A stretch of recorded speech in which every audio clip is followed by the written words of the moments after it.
मोदी सरकार पार्ट 2 को 1 साल पूरे हो गए हैं। बीजेपी गिनवाएगी अपनी उपलब्धियां। इस खास मौके पर डिजिटल प्लेटफॉर्म के जरिए अपनी उपलब्धियां गिनवाएंगी।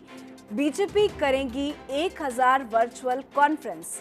इसी के साथ 750 वर्चुअल रैली भी बीजेपी करेगी। तो इस खास दिन में काफी कुछ खास भी होने वाला है। बीजेपी की तरफ से 750 वर्चुअल रैली करेगी बीजेपी। साथ ही 1 साल पूरे होने पर पीएम मोदी ने संदेश भी जारी किया। पीएम मोदी ने पत्र के जरिए संदेश जारी किया है। आपको बता दें कि मोदी सरकार पार्ट 2 के 1 साल पूरे हो गए हैं और इस खास मौके पर लॉकडाउन को ध्यान में रखते हुए बीजेपी डिजिटल प्लेटफॉर्म के जरिए अपनी उपलब्धियां गिनवाएंगी। तो कोरोना संकट और लॉकडाउन के बीच प्रधानमंत्री नरेंद्र मोदी के दूसरे कार्यकाल का पहला साल आज पूरा हो रहा है। इस मौके पर प्रधानमंत्री मोदी ने देश की जनता के नाम पत्र लिखा है, जिसमें उन्होंने पिछले 1 साल की सरकार की उपलब्धियों का जिक्र किया। साथ ही ये भी कहा कि 1 साल में लिए गए फैसले बड़े सपनों की उड़ान है। तो पत्र के जरिए अपना संदेश जनता तक पहुंचाया है। भारत की विकास यात्रा को नई गति और नए लक्ष्य भी दिए गए हैं। लोगों की अपेक्षाओं को भी पूरा किया गया। किसान सम्मान निधि के दायरे में हर किसान है। संसद ने पिछले रिकॉर्ड तोड़ डाले। प्रवासियों की तकलीफ दूर करने की कोशिश भी लगातार बीजेपी सरकार कर रही है। आर्थिक क्षेत्र में भी कायम करेंगे मिसाल। तो पत्र के जरिए ये संदेश दिया, कोरोना को बड़े पैमाने में फैलने से रोका जाए। 1 साल पहले लोकतंत्र के इतिहास में एक नया स्वर्णिम अध्याय शुरू हुआ था। किसी सरकार को लगातार दूसरी बार जनता ने इतना ज्यादा प्यार, सम्मान और सपोर्ट किया है। आज का दिन मेरे लिए अवसर है। अपने पत्र के जरिए प्रधानमंत्री मोदी ने यह संदेश जारी किया।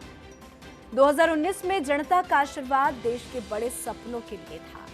जनता का शुक्रिया अदा भी किया। 1 साल में लिए गए फैसले बड़े सपनों की उड़ान है। तो अपने पत्र के जरिए पीएम मोदी का संदेश जो है वो आपको बता रहे हैं।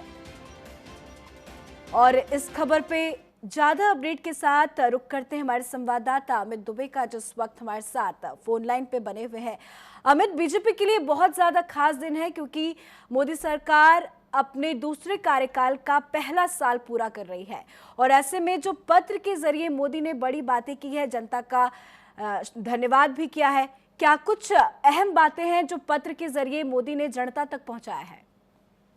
जी बिल्कुल, देखिए सबसे पहले कि जिस तरह से जनता ने जो उनसे उम्मीद की थी उस पर वो खरा उतर रहे हैं लगातार, चाहे वो बॉर्डर सिक्योरिटी की बात हो या किसानों की बात हो या बेरोजगारों की बात हो, हर एक पे सरकार काम कर रही है और इन्हीं सारी चीजों को इस पत्र में दर्शाया गया है, दिखाया गया है।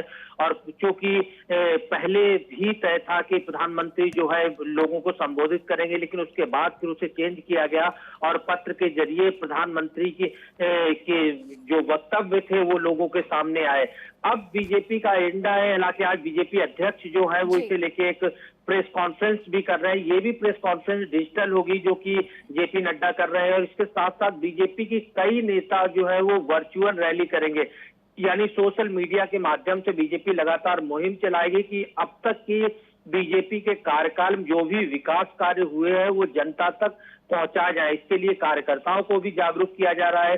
कई वीडियो कॉन्फ्रेंसिंग का भी आयोजन किया जा रहा है क्योंकि कोरोना के चलते जो है वो रैलियां या इस तरह के जुलूस या कोई भी चीज जो है वो प्रतिबंधित है। केंद्र सरकार ने खुद गाइडलाइंस जारी कर रखी है। इस वजह सारी चीजें जो है वो डिजिटल की जा रही हैं। जी बिल्कुल अमित, बहुत बहुत शुक्रिया हमसे जुड़ने के लिए, तमाम अपडेट के लिए।